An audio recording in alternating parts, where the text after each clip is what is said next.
नमस्कार. कथा कथन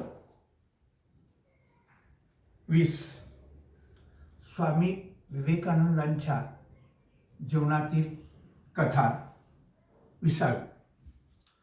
कथेचं नाव आहे ककडी घाट. ककडी घाट. 1890 साली स्वामी विवेकानंद हिमालयातून प्रवास करीत होते. डोंगरातून भ्रमण करीत होते. डोंगरातून फिरत होते. पोटात काहीच नव्हते. त्यामुळे त्यांना ग्लानी आली, चक्कर आली आणि ते जमिनीवर कोसळले. आणि नेमकं तिथे एक मुस्लिम फकीर राहत होता. त्याने ते पाहिलं की स्वामी विवेकानंदांना ग्लानी आलेले, चक्कर आलेले आणि स्वामी विवेकानंद चक्कर येऊन खाली पडलेले. पटकन मुस्लिम त्या फकीरानं काय केलं पहा, स्वतःच्या झोपडीत गेले.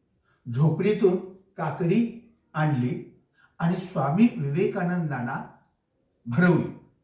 पोटात काहीतरी गेल्यामुळे स्वामी विवेकानंदांना बरं वाटलं आणि ते पुढे चालू लागले. नंतर जेव्हा स्वामी विवेकानंद संपूर्ण जगामध्ये जगप्रसिद्ध झाले, जगविख्यात झाले, प्रसिद्ध झाले, फेमस झाले आणि पुन्हा ते त्या ठिकाणी गेले. आणि तिथे गेल्यानंतर अल्मोराच्या लोकांनी ठरवलं, जनतेने ठरवलं की स्वामी विवेकानंदांचा सत्कार करायचा. आणि म्हणून अल्मोराच्या लोकांनी सभा आयोजित केली. आणि त्यावेळेला स्वामी विवेकानंदांना त्या जनसमुदायासमोर, त्या जनतेमध्ये, लोकांमध्ये, त्या जनसमुदायात तो मुस्लिम फकीर दिसला.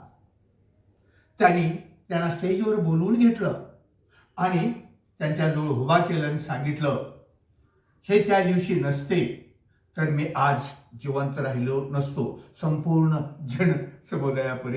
समोर, जनतेसमोर, लोकांसमोर त्यांनी सांगितलं, हे त्या दिवशी नसते तर मी आज जिवंत राहिलो नसतो. आणि आज हे जगात जे काही माझ्या हातून कार्य चांगलं झालेले ते यांच्यामुळे झालेले असं ते सांगतात.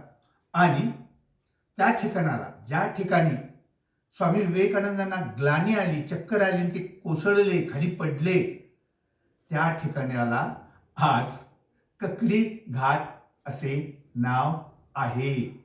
असे नाव दिलेले आहे, ककडी घाट. लक्षात ठेवा. धन्यवाद.